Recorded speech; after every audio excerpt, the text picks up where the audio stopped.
Welcome to Discover the Difference, a podcast brought to you by C3. I'm your host, Jamie Reed, alongside my sometimes lavender-wearing co-host, Gabriel Earl. Today, we have a one-of-a-kind guest in Manna Kadar.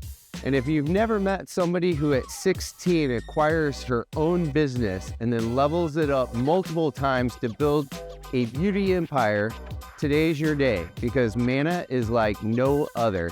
She brings spunk, energy, and professionalism to everything she does, and she's going to inspire you with her story. So enjoy this podcast with Manna. Why don't you just give us a little backdrop on MannaKadar Beauty and how we got to this place? Why you're in this pink palace? Yes, and it's beautiful. I love it. Thank you. So I started out in the beauty industry when I was 16, and I had an opportunity to purchase a retail cosmetic store in the Brea Mall here in Orange County. So at 16 you did? Yeah. Literally, you bought a company at 16? I bought a retail location and its inventory. Sure, a company. Yeah. Okay. Yeah. Wow. When I was 16. It came about through relationships, right? And actually I used to work for a risk management or insurance broker. What? Back in the day. You just holding that back until we went live? Now we're aligned. We're yes. aligned. So I worked with this insurance broker. I was his admin at the time, and he had very high net worth, celebrity clients in Beverly Hills. So I would answer the phones, and I know who he is. Probably I'll tell you later.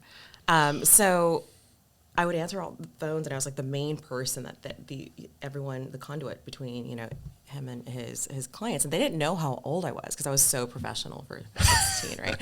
So anyways, there was one client in particular I was doing a lot of work for, and he happened to be remarried, and he purchased this location for his wife, and she thought she wanted to run a retail beauty location, and it sounds glamorous. When you get into the nitty gritty of having a retail store, it's like in a mall, it's 362 days a year, it's teeny bopper employees, so it's very, very challenging to operate. So he's like, you seem like a bright person. He's never met me in person. So he's like, well, here's the opportunity to purchase a store. What do you think? And I'm like, sure. Like, I really didn't recognize what purchasing a business would entail, right? So I had, How could you? Well, 16. Right. Ignorance is bliss. Right? Absolutely. Yeah. So mom had saved all of my, birthday money, Christmas money, Chinese New Year money. And at the time in banking, I could walk up to the bank and still withdraw money without my mom having to co-sign or whatever it was. So purchased the business, and this was 2006. Economy was doing pretty good, but wait, so you walk into the bank, you're like, I'm taking all my money out? It wasn't all of it, but it was a lot of it. And they ask you what you're doing with it No. at 16? No. You're just like, all right, I'm taking this I to was, closing. You just took it out in cash, put it in a brown paper bag, It was like a little,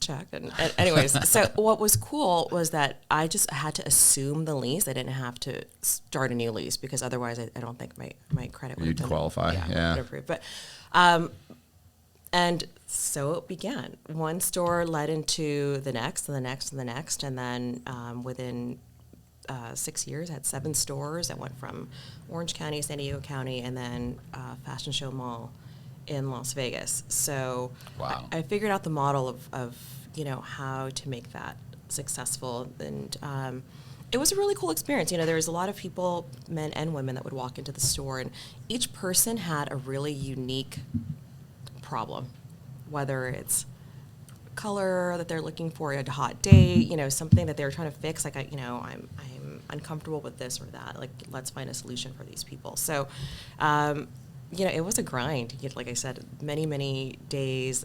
Employee pool was challenging because usually people that work at the mall, it's not a career job for them, so they're not putting all their resources and investing a lot of time and education into that. So.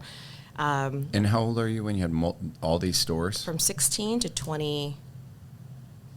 So how were you doing that while in high school and college? I would do it after high school, and then I went to SC. So then I would basically schedule all of my classes the earliest possible, at I think 8 o'clock to 11 or 12, and then from 12 to 9, I would be in the stores and then repeat. Wow. And so I went to business school, and so my business school professors really they're like, okay, you know, I have to leave early. I can't be at this what do they call it, lab or whatever it was, like the extra classes. I'm like, I have to go do the business, right? Because we're here to do Going business. to the real lab. Yeah, so it was really a cool experience. It was almost like akin to having like an MBA type of experience, because I would learn marketing concepts. I'm like, oh, cool, let me apply it directly to what I'm doing, you know, in the stores at the time. So I had the stores all the way up until 2001, 9/11 happened. And then it was very eerie because the malls were just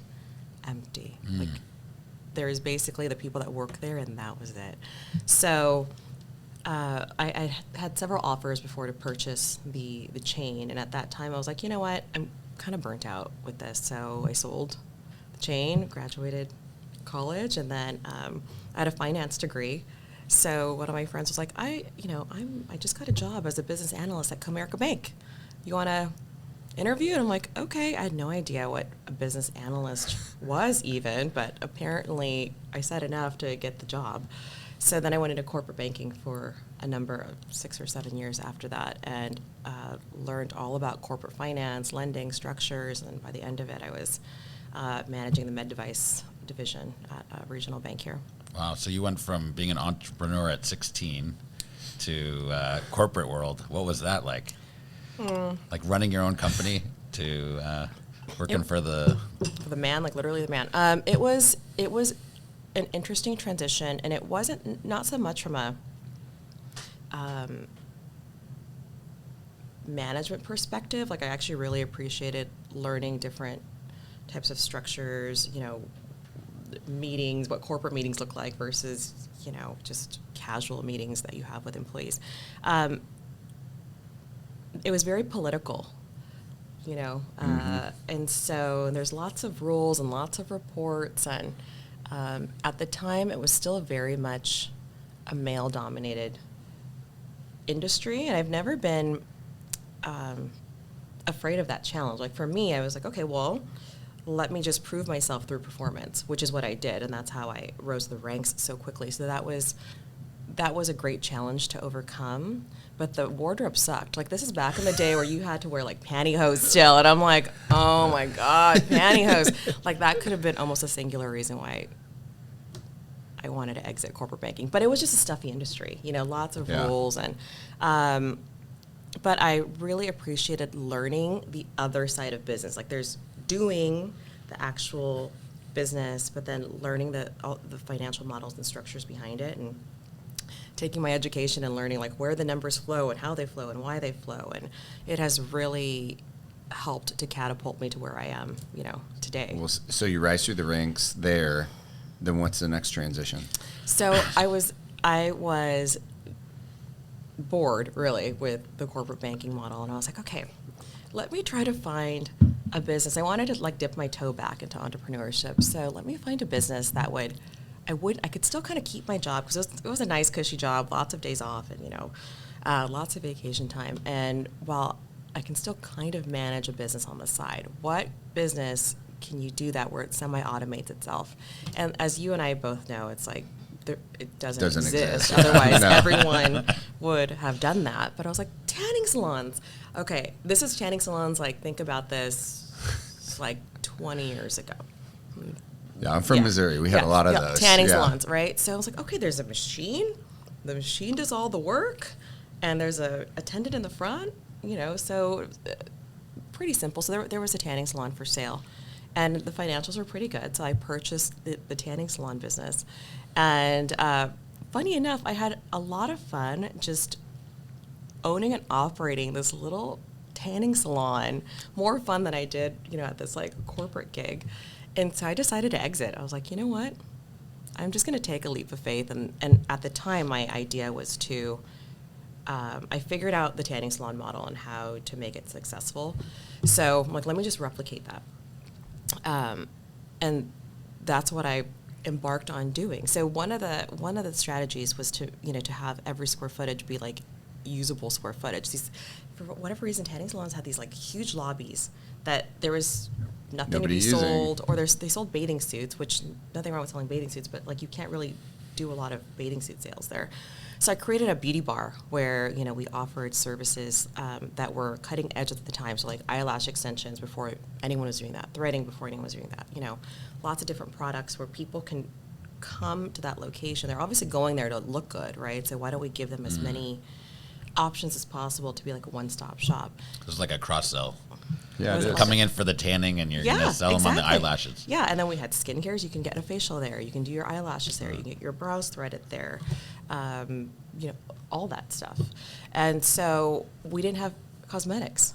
And I thought, oh, okay, well, you know, let me Build my own. put my own cosmetics line there. And again, like had I known all the challenges that I've encountered now, it would be, I would still have made the decision, because I wouldn't be sitting here with you guys today had I not. But that's kind of where it started. I'm like, oh, I have my own retail distribution with my tanning salon chains. And so... Oh, so you started opening multiple tanning salons? Yeah, so what I would do is I would find underperforming tanning salons, and usually it was the owner-operator that really didn't understand how to operate a business, because there were very few barriers to entry to own a tanning salon. You could just buy the beds, lease a space, and boom, there you go. But as you guys know, there's marketing, there's sales, there's employee management, there's so many things that go into it. So one salon I got for free, actually. I was They're like, here, take it, we're done. Well, I targeted that salon because it was right by a university, Cal State Fullerton here, and it was in a Target shopping center. It's a really good location. But they were so in the red. I was like, I will give you, I don't know, it was like $5,000 or $10,000 just for your customer list, for you to just walk away, and I would renegotiate the lease with the landlord. They were very offended, and they decided not to take the deal. But then the landlord locked them out anyways because they didn't make their lease obligations. Yeah. So then I called the landlord and I said, okay, I'll take this over for you. So they gave me free rent for like a year or something, you know, to remodel and to get it up and running again. I contacted the owner again and I said, okay, I'll give you the $5,000 or $10,000 I had offered you for the customer list, because that's what I really needed. And so basically I was back in business with that salon. And they said yes that time. And I got all the equipment for free because they Yeah. they abandoned basically their lease. Wow. So yeah. So stories like So that. how many of those did you build? 3. 3 of Yeah, those? 3. I stopped because then I started the cosmetics line, and it started to take off. So with the tanning salons, you can only reach a small geographic community, right? Like you can only touch, really, it's a 3 to 5 mile radius of potential patrons within that area. With the cosmetics line, obviously, you know, you can reach the sky's the Wherever you limit, want. every female or man in on the universe, right? So I started having some traction there, and Well, how did you start that? Like, I Well, know you said, hey, I want to put cosmetics here because you had experience in it, but how did you, go about, hey, I want to start manufacturing my own brand and creating that? it was just through contacts and relationships. Again, at the time, there's no Google, right? So you can't just Google, who makes cosmetics and, call them. So it's just purely relationship driven. And even, today, there are very few companies you can't, unless you're like an Etsy kind of a company where you're making small batches in your home with very natural products. If you're trying to mass produce anything, very few manufacturers will even talk to you, because there's so many people that want to. I don't want to. You're going to waste their time. Well, yeah, because it's a lot of time, a lot of resources, and ultimately, there are minimum order quantities, MOQs, and most people, when you start out, you can't hit those quantities. It's just too many. So it was through relationships that I started the initial line of products. Well, I'm curious, did you see a gap in the marketplace to decide I'm going to create my own products versus just sell some other product line? Yeah, that's a good question. So this is almost 13 years ago now, and basically there was high-end product, and then there's drugstore products, and at the time there wasn't really something quite in the middle. And then, so I wanted to hit that like middle market. We call it affordable luxury, where it's still accessible to, average everyday person, but at really great price points.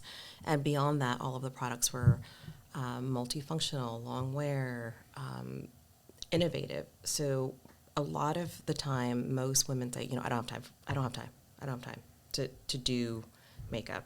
But really, it should be something that you can do very quickly and easily, and shouldn't take, blocking off that much time in your schedule to do. So I wanted to give women the tools to like look good and feel good in a very short amount of time. What's an example of that?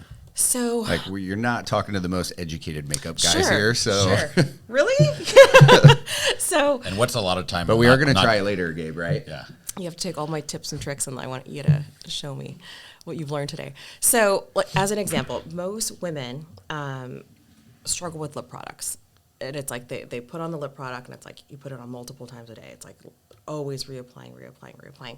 So I created a product called Liplock, and it has a primer in it. Primer, think of it similar to like when you're painting the house, you prime the walls first. Prime the lips, you put the product on, and it stays put. So we've been talking for even before this, like an hour, maybe an hour and a half. And my lip color is still there. It's still vibrant. I'm not having to reapply. And you'd be hard pressed, like even throughout the day, to find me like reapplying, lip color. So even something as simple as just applying a lip color and not having to continually reapply the product is an example of like making something easier for a woman to just use the product without having it disrupt her day, really. Creating innovative products for the marketplace, and that's really where our products differentiated themselves. Because initially, when I started, this is when e-com was just getting going. So I thought, I'm going to just put the products on the web, then it'll sell. We're going to yacht, sipping bubbly, and like that'll just right into the sunset. And that just didn't quite happen. So it was many different iterations of modifying the marketing messaging to really understand where the brand can fit in the marketplace, because it's a very saturated. I wouldn't call it saturated. There's a lot of players. Competitive. Yeah, it's competitive, and there's a lot of players in the market, but it really was figuring out what retailers to align. Like, where are we going to distribute this product? Because just because I know it's cool and it doesn't get into the hands of consumers, then it doesn't matter, right? Wait, so to back up just one sec, so you still have the 3 salons, and, and now you get this idea that, hey, this product can go bigger, and you're trying to find that place to get traction. Mm-hmm. And so was it a conscious decision, I'm going to run these salons still simultaneous until I get to this place where, I assume you don't own those anymore, do you? No. Okay, no, so I got up at some at a good point time, you're going to let go of those. Right. But you were intentional, right? Like, there's this redundancy pattern I see, like school in 16 and, owning salon or owning the retail, and then you're working on your MBA and owning, the tanning salons. And then I even see it now, you're a mom and you're running a business. It's like, there must be some reason you just like pain, or you're like glutton for punishment or something. I like to be very productive.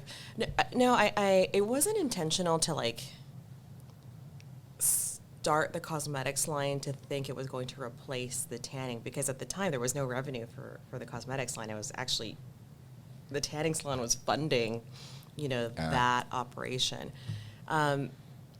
So it was more or less like, okay, what can I do with this? It was more of a challenge to see if it had any legs. And so after the first year, I was like, maybe there's something here. And I think I just kept exploring more options. You guys are in sales, right? It's like you don't accept no. It's like a not right now. So It's like, okay, you just kind of figure out who is going to say yes or give you an opportunity, or give them enough reason to give you an opportunity. And very quickly, I recognized that the cosmetics company could potentially have much more opportunity than those tanning salons, because as I explained, just the regional reach. So finally,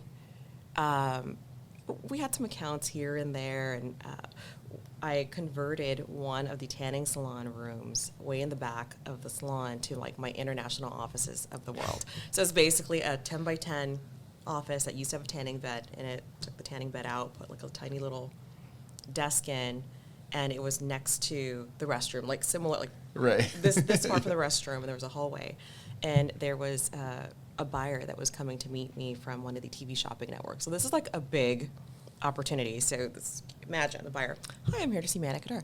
And, welcome to Island Tan. I'm here to see Manna Kadar. Okay.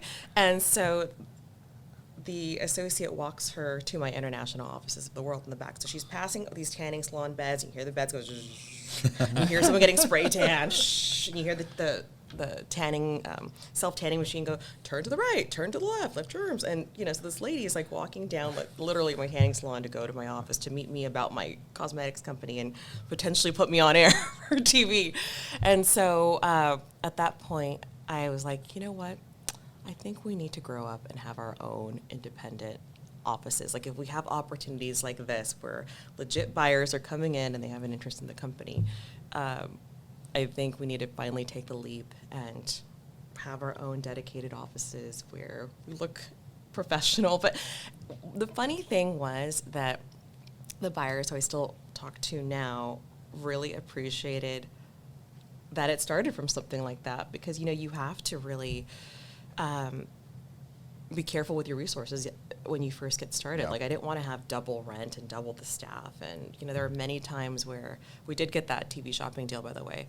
I was going to ask. Oh, wow. Yeah. And, tanning salon employees were packaging things in the tanning salon, and like customers have to go over boxes to go to their tanning. So I think everyone was just trying to was so supportive. They're like, okay, I came to tan. I'm happy to go past boxes. And but we finally did have to move into our own offices, and shortly thereafter, that's when we really took off. And I love that though.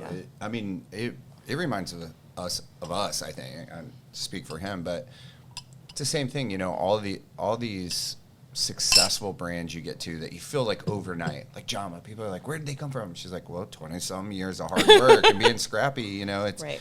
And we had to make those sacrifices too. Like, it's not fake it till you make it, but how are you like ultra resourceful and innovative with not bleeding out in order to take that next step and level up? And I think people, like you were saying, they really respect when they see it.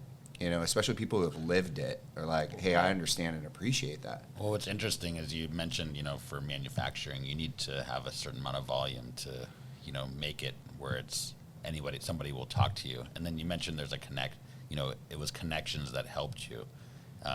Because, manufacturing, cosmetics is not an easy thing. Sure. And so, how do you do that in the beginning when you don't have the volume, you don't have the, the TV, orders? How does that start? So I think one of the things that I've always been good at is sales, right, and selling. So I recognize that at the time there were beauty box companies that were just starting to come up. So think of like the Birch boxes, and do you know what those are? Yeah. So for a certain dollar amount per month, you pay for that. Like there's the box of goodies that you get.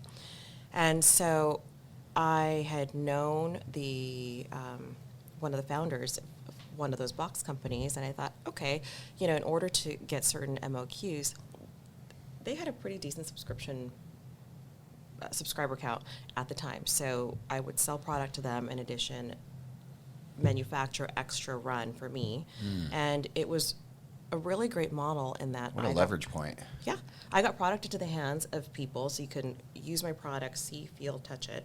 I got paid for the product that I put in this box, and then also I can manufacture extra for myself. I may not have needed 5, 10, 20,000 units, but I met the MOQ by doing a lot of these subscription box companies, and then I would get exposure, brand recognition, all That's of that genius. good stuff. Yeah, I love that.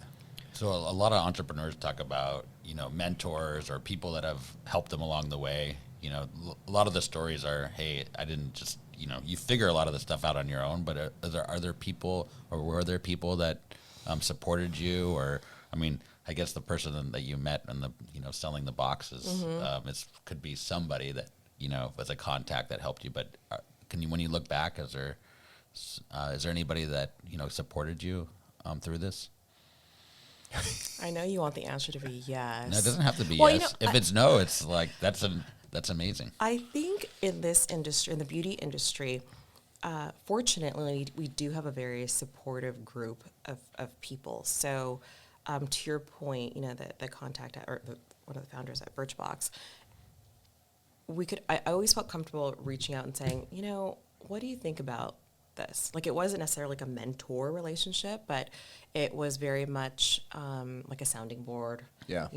Brainstorm think tank. Actually, prior to COVID, I actually put together a beauty think tank of many different entrepreneurs within beauty, and we would share successes, challenges, how can we help each other, that kind of thing. So we did a lot of that, and many of us have supported each other with new opportunities, or someone's going through something, like how can we help them, whether it's like different resources or just to be an ear, and some people have exited, yay, let's celebrate. So I feel that the industry has done a lot of that, and so just by virtue of having that internal network and support system within the industry, it's kind of like everyone is supportive of each other. Yeah, willing to help each other. Empathetic to your position. Yeah. I want to go back to that decision though, to almost like subcontract your manufacturing through Birchbox.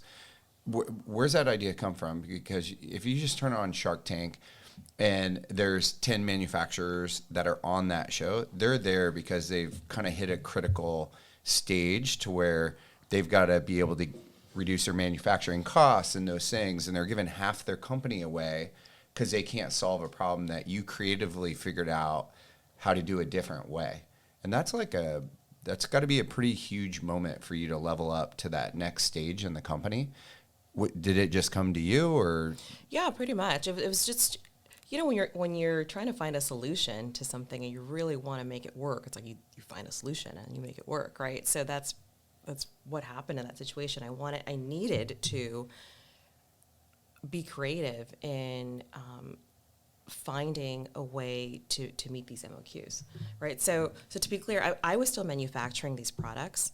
The solution I was giving to these box companies, which ended up being a really great revenue stream, is I would give them cool, unique product to include in their box, because that box was a place of discovery for their consumers that are purchasing it every month. It's like, you want something cool, like you don't want the same thing every month, and it's not interesting, right?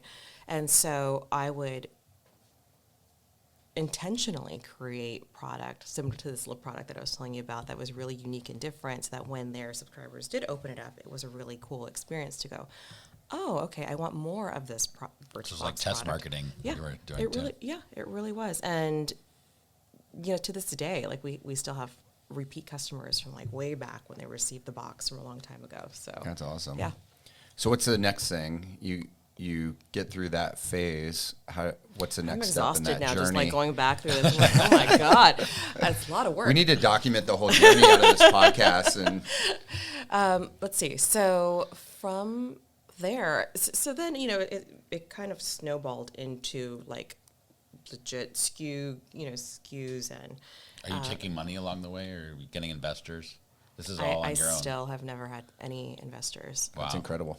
Still, I've been self-funded this entire time. That's amazing. Is it incredible, or is it like, should it, I don't know. So some days I'm like, maybe I should have investors. But I really like to be accountable to myself and not to a group of people. So it makes it easy just to self-fund, and my wins are my wins, and my failures are my fail forward moments, and I love how gracefully she substituted the word control for accountable. Like that was masterful. Oh well, yeah. I mean, it's hard, when you're used to doing your own thing, and when you accept funding. I mean, it's you have opinions coming your way. Yeah. So. After that point, it was really, okay, well, how are we going to get this to market and to as many hands as possible to really build the brand? So, we started with some retailers who believed in the brand. And what we've done really well as a brand is create really beautiful product at affordable prices, right? So, like, you can go buy one lip gloss or lipstick for $30, $40, and not everyone can do that. And it's expensive, right? So you can buy one of ours for between 10 and 20 bucks, and it looks really pretty on your nightstand. And so that's where we really hit our stride. And then from color cosmetics, then we created bath. And with bath, after that was done, we created men's, which you've experienced, and you're great models for Mason Man. And this is why we look so good. We obviously. use your products. Obviously, no, just kidding. You guys woke up that way, right? Yeah. And after men's, and we have hair, and we have skincare, and it kind of went on and on. You tried to use your hair products, it didn't work so well. It backfired. So now we have a whole family of brands, and we're distributed globally in over 44,000 retailers, and we have some really cool opportunities coming up next year. And That's amazing. Yeah. Congratulations. Thank you. So cool. 44,000? Wow. We may double that next year. So you're in Nordstrom's, right? We're in Ulta, Macy's, Bed Bath, Urban Outfitters, and then like a bunch of other retailers globally that may not be noticeable to. Yeah. Do you sell direct to consumer online too? Yeah. Okay, cool. Awesome. So let's pivot. First time we met you was in Park City last year with Alder, and you were leading a discussion with probably 150, 200 people around kind of women in business and what that's like. It's also where we got to meet Nancy. She was passionately involved in that discussion. Yes. And she's awesome. Hi, Nancy. One of the things you said in that discussion was that people would ask you, like, did your parents fund this? Did your husband fund this? All that. First of all, I was shocked. I remember looking at you when she said that. We were sitting next to each other. I was like, well, we got to talk to her and get her on our podcast because this is an interesting topic. I'm just shocked somebody would even ask that to begin with. And so I guess it's real, right? People have asked you that before? People ask all sorts of interesting things. I remember when I was at SC, and sorry if this sounds pretentious and lame, but like, you know, the car to drive back then was like, you know, the BMW 3 Series. And I remember like purchasing my own. And one of my friends that was in the class, we were getting in my car to go grab a meal, and he was like, oh, did your dad get this for you? And I was like, no. Did you open the door and let him out? I mean, but it was like a legit question for the time, and I've gotten many iterations of that kind of question, and I'm not really sure why that's the case, but yeah, I've got that question many What does that times. stir up when people say, oh, did your husband fund this? I think that's what you said maybe in that thing. Like, I usually it's people that don't know me that well that ask that question. So I like to give people the benefit of the doubt because perhaps they think that I'm so youthful looking that how could I possibly? No, that's a nice way. You're That's a nice way to give yeah. people the benefit of the doubt.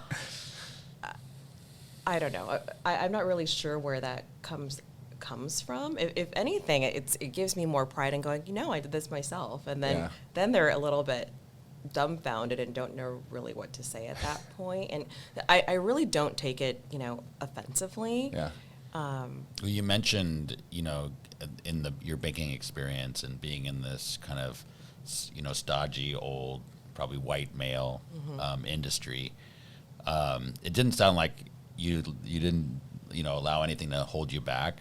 But what was like that experience where, you know, when you do run into things that you know, feel sexist or, you know, that feel like you're being treated differently because you're a woman versus being, you know, a man? What is that? How do you, you know, respond to that? So it was a little bit interesting in that I don't know if there was like any sexism or like I don't know what it was. It was just like it was like a bro club, you know, just a bunch of guys, and they're like their inside jokes and chuckles and whatever it was. And so like you're kind of just outside this circle, right? Like they're not welcome, come on in. It wasn't like that. So I don't think it's any different from overcoming any other obstacle, whether it's like a business challenge or you just have to do the work and prove that you're badass.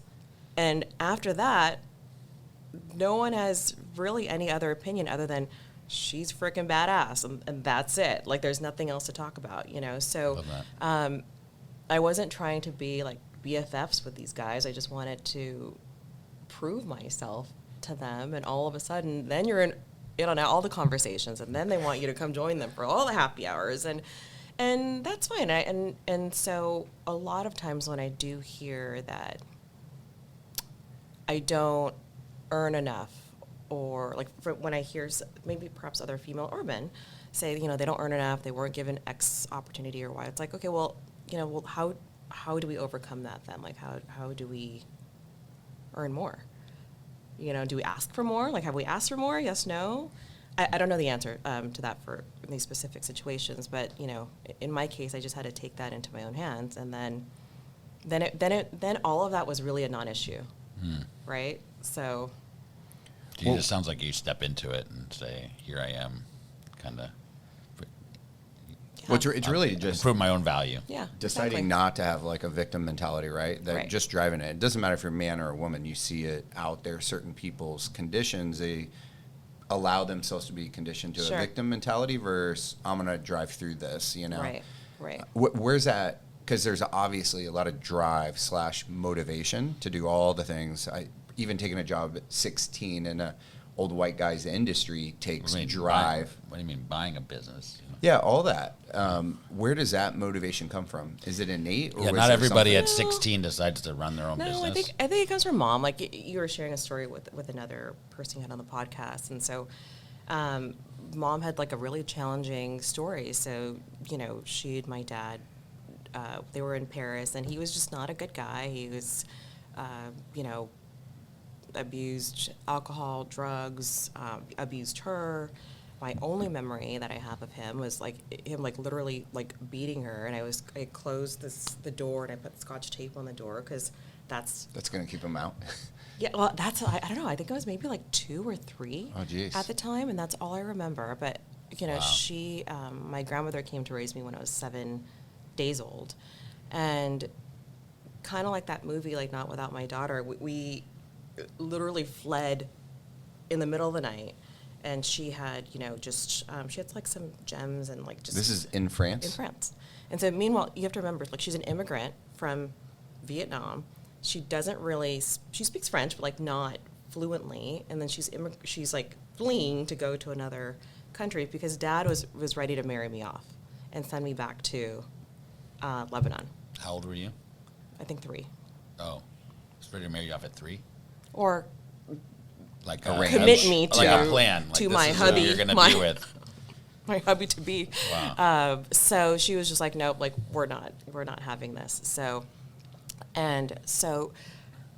she found her way, you know, to America, the land of opportunity, and she worked, you know, in the morning. She was at 3 a.m. She was at the bakery. Then after that, she went to work at a preschool kitchen. And after that, she worked at the restaurants in the evening. And then meanwhile, she got a cosmetology license so she could do nails. And she eventually, you know, she kept progressing to other jobs that were ultimately she went to work at the post office that had good benefits, you know, just one job. She didn't have to do 3 anymore. But I saw her doing this, and I recognized just the sacrifice. And like grandma was at home and she was sewing items piecemeal, and I remember like she would sew these belts, and you have to make the corners of these belts like sharp. So I would get a chopstick, and I was like 5, and I was, you know, making sure the corners were sharp, and it was like a team effort. It was like Wow. 3 of us, and That's we're like, amazing. we're doing this. And so, you know, she always really believed like education, that is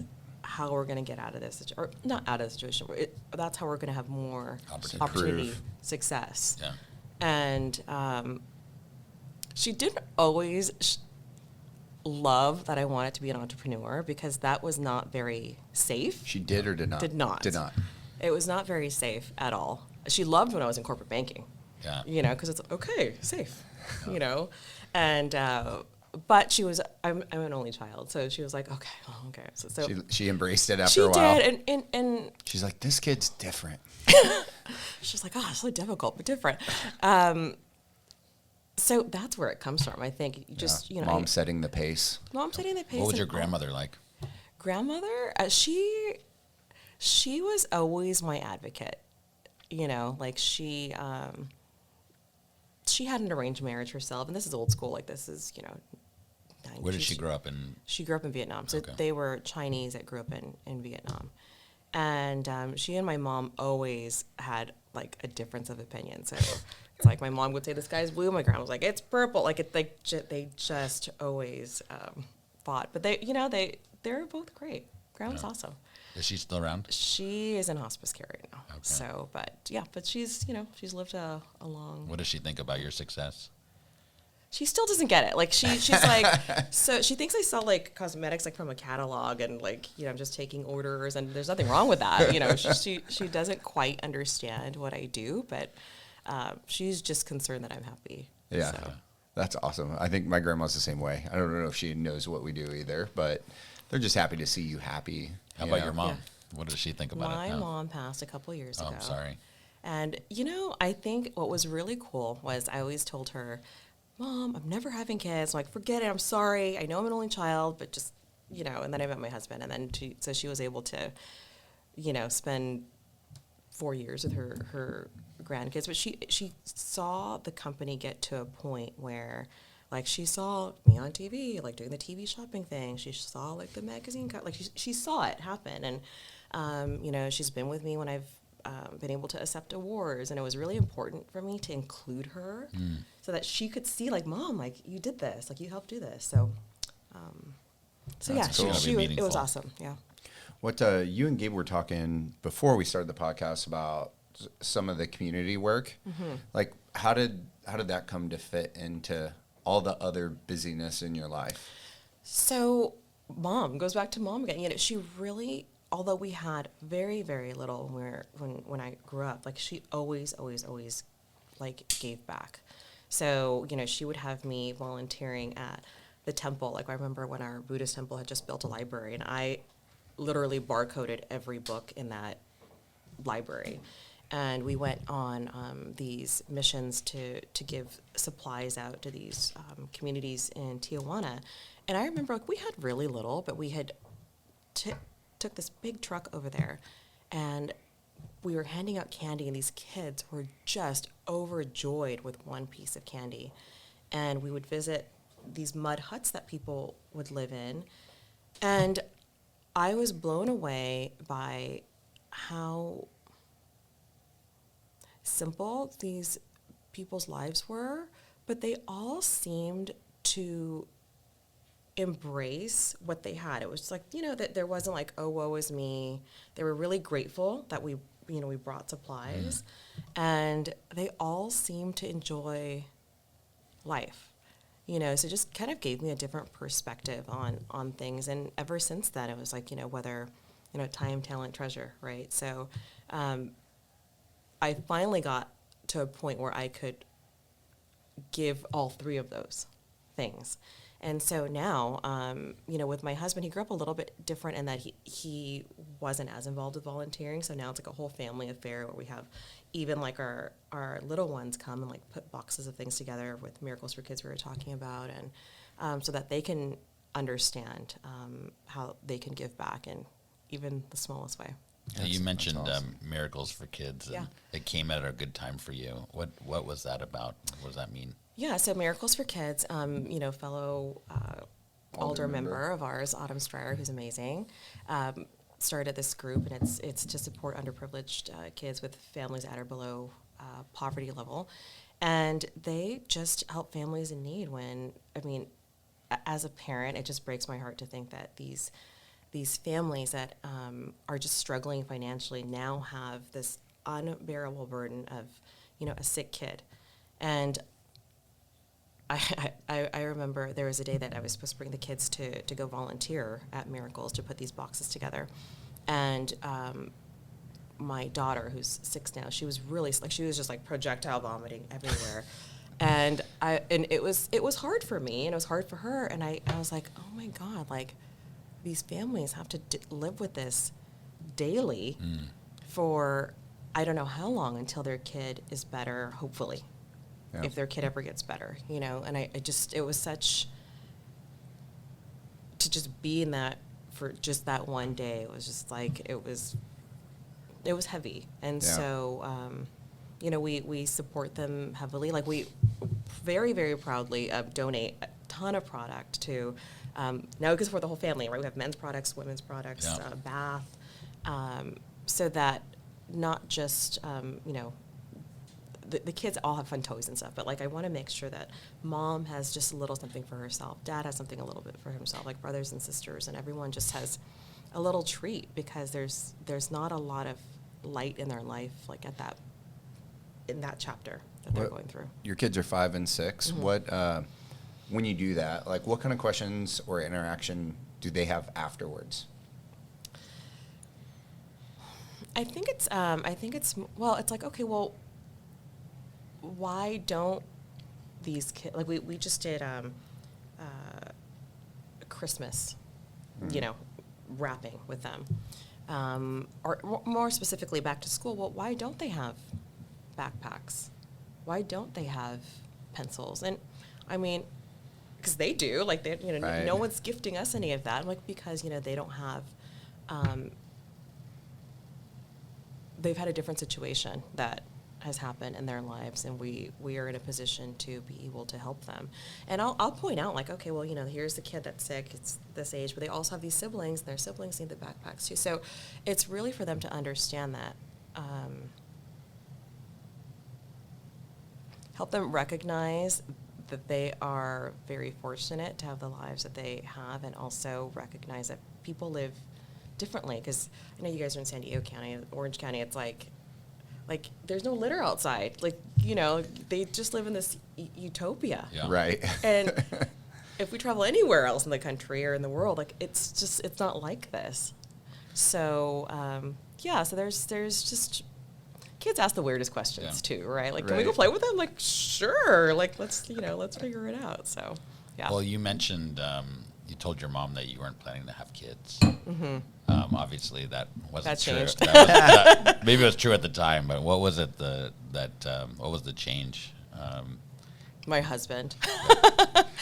It was a mandate. No. It was one of those things where I think I hadn't found the right person that I wanted to create a family with, because the way I grew up, like, we didn't have any type of traditional family, right? It was me, my mom, and grandma, and poor mom, the guys that she did meet, or she just was unlucky in love. I mean, just never quite worked out for her. And I saw that, and I was like, oh, I don't know if I want to bring a kid into this world and deal with that situation, you know. So and grandma had a tough situation with her husband, grandpa, too. So there wasn't great father figures around, and there wasn't an example of a solid family.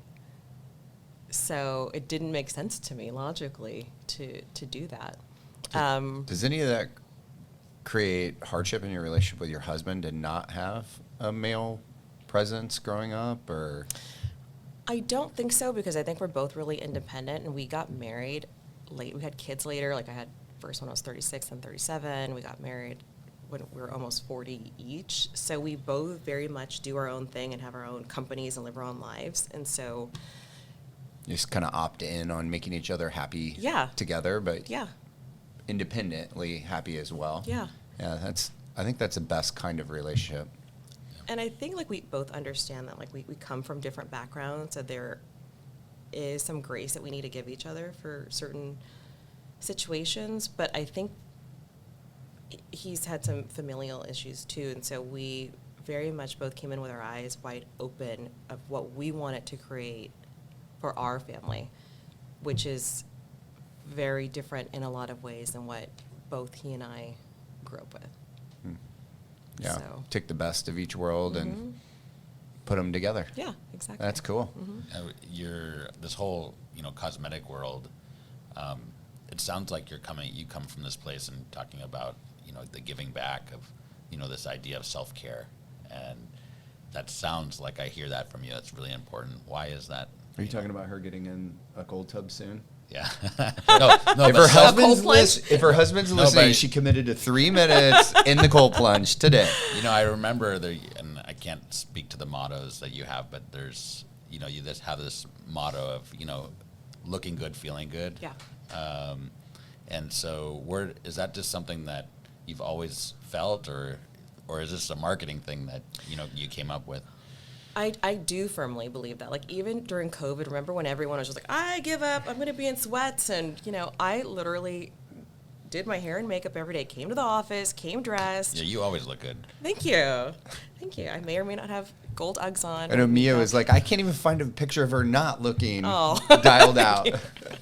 But, I made it a point to put myself together, because when I do that, I feel better about myself.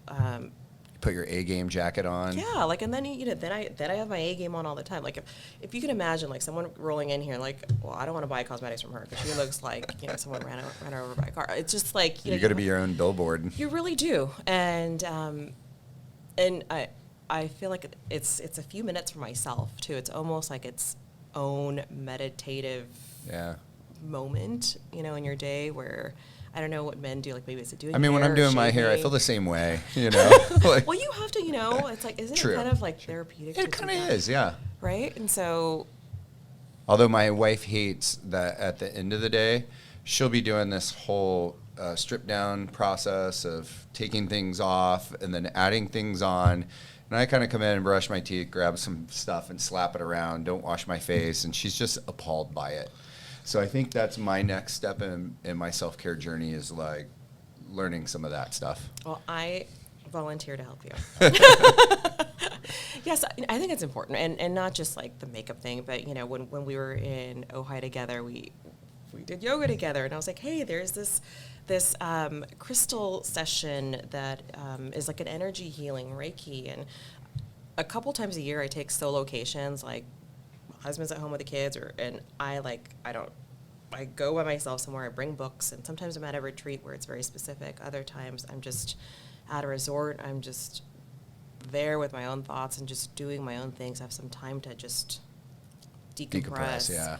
Yeah, you need it. And so, there's a lot of that I think it's really important, because then you can get centered, and life gets very hectic and busy. And absolutely. Like, even I'm going through a move right now, and I notice myself off of my, like, I'm not at equilibrium right now. Like, I'm more on like a stressor behavior, and I notice there's a change in how I am on a day-to-day basis, and I don't like that. And so, because I've recognized it, I'm like, okay, I can't put some things to the side. Like, I need to make time for those things so that I get back to equilibrium. Yeah, I think it's my wife talks about, filling your cup, because when your cup's filled, it's easy to, pour over for everybody else. You get some, and you get some. But if you have any left over, then it's like, I'm dehydrated. I need more water. We went through this process with a leadership company out of Orange County here called Evolution. Mm-hmm. I forget what the personality trait one we did with her was called. You do all these, right? But it gave you like your solid state personality, then it gave you your stressor state. And it was really interesting because, it really nailed who you were under like severe distress. Mm-hmm. And then we educated each other so we could recognize like what state of mind are each of the people we interact with doing, and is it good or bad, and how do we engage them when they're in either state, and it was really powerful because I'd never thought about the context that we kind of have two personalities, like when we're super happy and not stressed, and a different one when we are. And once you are made aware of it, it's like, oh, I can really interact with people differently knowing where they're at. We did a Berkman, so we have something similar here where everyone on the team had done that as well. But yeah, I think it's really great to recognize that, like, and even like recognizing it within ourselves, because then you can correct that, right? Like, if someone else is super stressed out, you can just try to like tiptoe around them, but it'd be really nice if they just got back to where they needed to be, so that everyone can just be normal, versus having to be on eggshells, right, the entire time. Well, awesome. We just have a few questions left.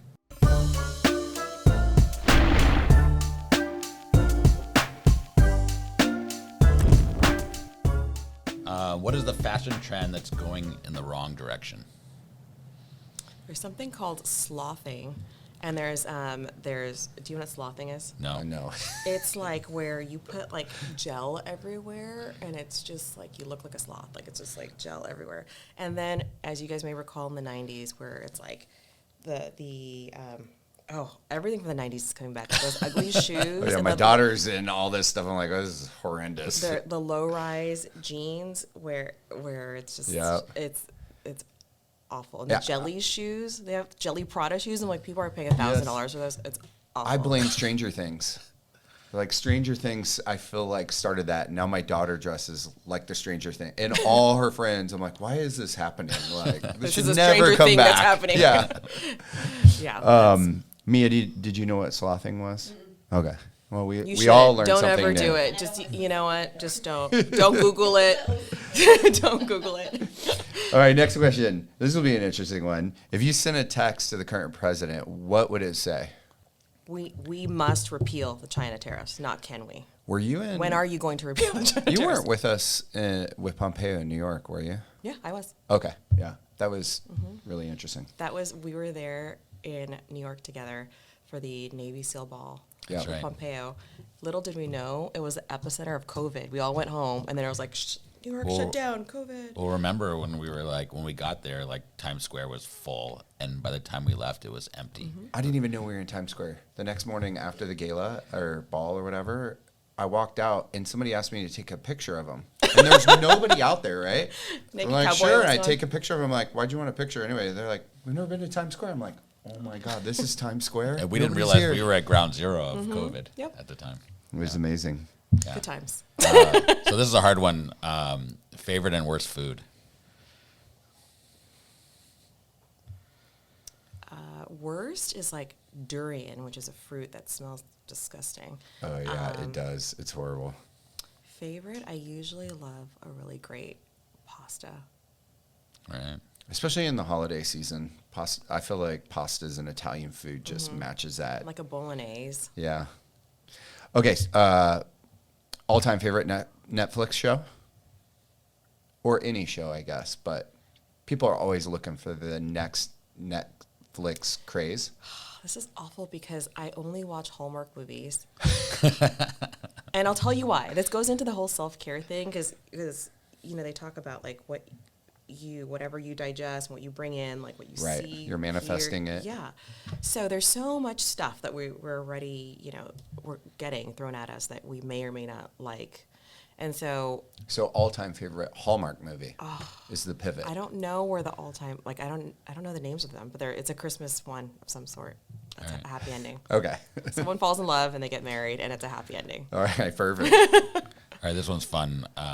Most overrated place you visited and the most underrated place you visited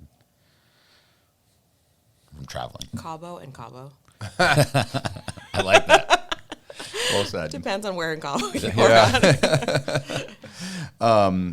All right, so I know you're not afraid to check off the bucket list, but what's left at the top of the bucket list that you haven't checked off yet? Okay, I would love to have boysIImen at like a private or New Kids on the Block or both at a private party for me at some point in time. Oh my gosh, we got to connect her to Wayne. Wayne, yeah. Oh my God. Who's Wayne? Wayne goes on New Kids on the Block cruises. Yeah, literally. Oh, Chris is, I don't know if I Literally. want to be stuck with like that many 40-year-old women, but No, but it's Rick's boss. They came out. he goes on all the cruises, like Not voluntarily. all, but it was a He's bucket got a list that few. he checked the box Did he like on. it? Yeah. Oh my gosh! Like we'll put you introduce guys you. in You'll like contact. him. Okay, They have a lot of iHeartRadio contacts, so maybe they can make it happen for you. we'll pay for the experience, but yeah.